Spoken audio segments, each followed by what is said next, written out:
अगर versatile acting की बात की जाए तो मेरे पर्सनलाइज लिस्ट में और आपके कई कई लोगों के पर्सनलाइज लिस्ट में इनका नाम ज़रूर शामिल होगा। ये जो महान हस्ती है नाना पाटेकर सर मेरे साथ बैठे हुए हैं और ये सम्मान मुझे मिला है उनका इंटरव्यू लेने का। सर सबसे पहले तो वेलकम टू बॉलीवुड ना।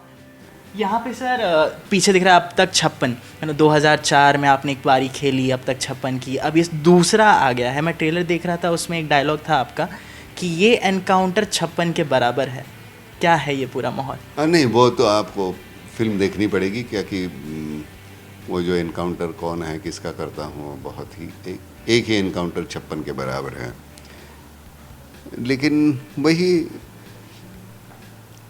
कि गुनाह जो है उस वक्त का और आज का, उसमें बहुत फ़र्क आया है। करने का तरीका बदला है, करने वाले लोग बदले हैं। और उस वक्त जो अनपढ़ जाहिल लोग थे वो गुनाहगारी में ज़्यादा जाते थे। आज बहुत पढ़े लिखे, बहुत ही पढ़े लिखे लोग जाते हैं और गुनाह की व्याप्ति जो है बहुत बड़ी हो गई है। मतलब कल अगर 10, 12, 15 करोड़ का अगर बहुत बड़ी अमाउंट थी, हम करोड़ बोलने में ही डरते थे, इतनी अमाउंट थी वो। आज तो 2000, 3000, 5000 करोड़ ऐसे घपले होते हैं। और जाहिर है फिर उसमें जाने भी उतनी ही चली जाती है।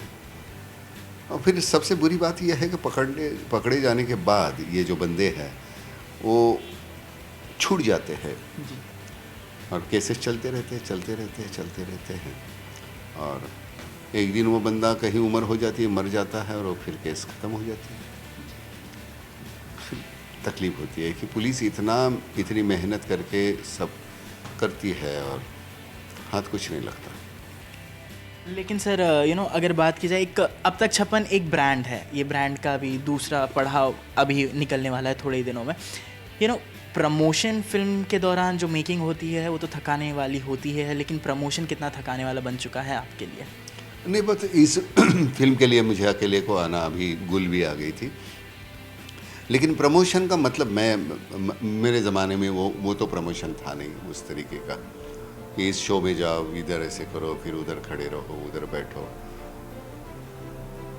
मैं मुनासिब नहीं समझता जाना, ताकि मैं कहीं जाऊं किसी प्रोग्राम में, फिर तुम्हारे ऊपर मैं बीच में देख रहा था कि कहीं इतने बड़े एक्टर जो है अमित जी कहीं जाते हैं, कोई कुछ शो होता है, फिर कोई कुछ अगर बोलता है तो मुझे गुस्सा आता है। कोई किसी एक्टर के ऊपर कोई एक टिप्पणी होती है, मैं सह नहीं सकता। और मुझे वहाँ जाने के बाद अगर मेरी फिल्म चलती है, मतलब फिल्म अच्छी होने के बावजूद मुझे वहाँ जाना ज़रूरी है, मैं नहीं जाऊँगा। मेरी ना फिल्म चले तो बेहतर है, लेकिन मैं नहीं जाऊँगा। मुझे बड़ी कोफ्त होती है। क्यों जाऊँ भाई? मैंने जितनी मेहनत करनी है कर ली ना अपनी फिल्म में। अगर वो बुरी फिल्म है तो कहीं भी जाओ तो चलेगी नहीं, और अच्छी है तो कहीं ना जाओ तो भी चलेगी। बराबर है जी। अब ये मैं कर रहा हूँ इसलिए क्योंकि लोगों को पता चले कि भाई 27 तारीख को ये फिल्म रिलीज़ हो रही है और मेरे हाथ में इतना ही है तो मैं ये कर रहा हूँ। सुबह दोपहर से लेकर 8 घंटे हो गए, मैं लगातार बोलते जा रहा हूँ। फिर इतना ही कहूँगा कि भाई देखो, मुझे रास आई फिल्म, इसलिए मैं कह रहा हूँ कि अगर आपको अच्छी लगेगी तो आप दूसरे को कहो अच्छी है, और बुरी लगेगी तो ये भी कहो कि नहीं बुरी है, मत देखो। सर अगर पोस्टर में देखा जाए तो आपका लुक डिफरेंट है, अगर अभी आपको रियल में जब मैं देख रहा हूँ आपका लुक टोटली डिफरेंट है। ये मैं अलग फिल्म के लिए मैंने बनाया है ये। तो मैं बहुत सुन रहा, बाहर बैठा था तो मैं जितने भी मेरे पत्रकार मित्र हैं वो नट सम्राट एक फिल्म के बारे में बात कर रहे थे। हमारे मराठी थिएटर का बहुत ही बड़ा एक प्ले है, उस पर आधारित एक फिल्म बनने जा रही है। महेश मांजरेकर डायरेक्ट कर रहे हैं, रीमा लागू और मैं काम कर रहा हूँ।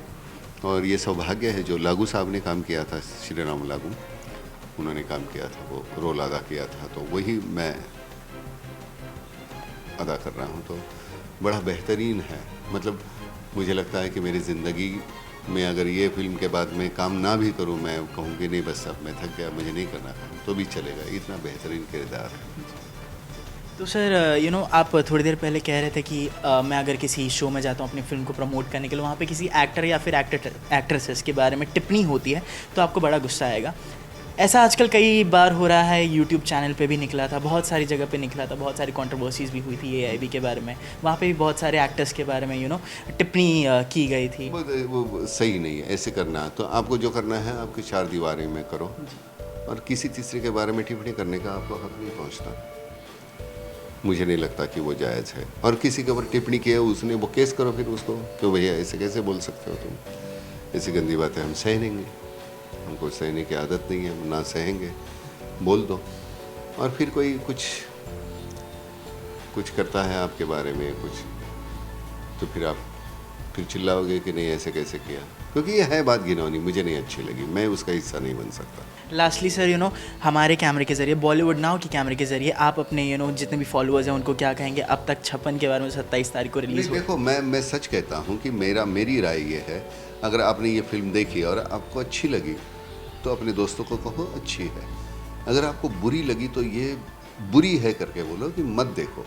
क्योंकि मैं नहीं समझता, मैं ये नहीं कहूँगा नहीं ये बहुत है बड़ी, ऐसी की है वैसी की नहीं, मुझे अच्छी लगी इसलिए मैं बोल रहा हूँ, मैं इंटरव्यू दे रहा हूँ। अगर मुझे अच्छी नहीं लगती तो मैं कहता कि मैं प्रमोट नहीं करूँगा तुम्हारी फिल्म। लेकिन मेरा अच्छा सोचना हो सकता है कि मैं मेरी अपनी फिल्म है, लेकिन मैं बहुत ऑब्जेक्टिवली कहता हूँ कि ये परसेप्शन मेरा है कि अच्छा आपको शायद अच्छी लगे, अच्छी ना लगे, आप तय कर लो, लेकिन मुझे अच्छी लगी, आप तय कर लो देखनी है नहीं देखनी है।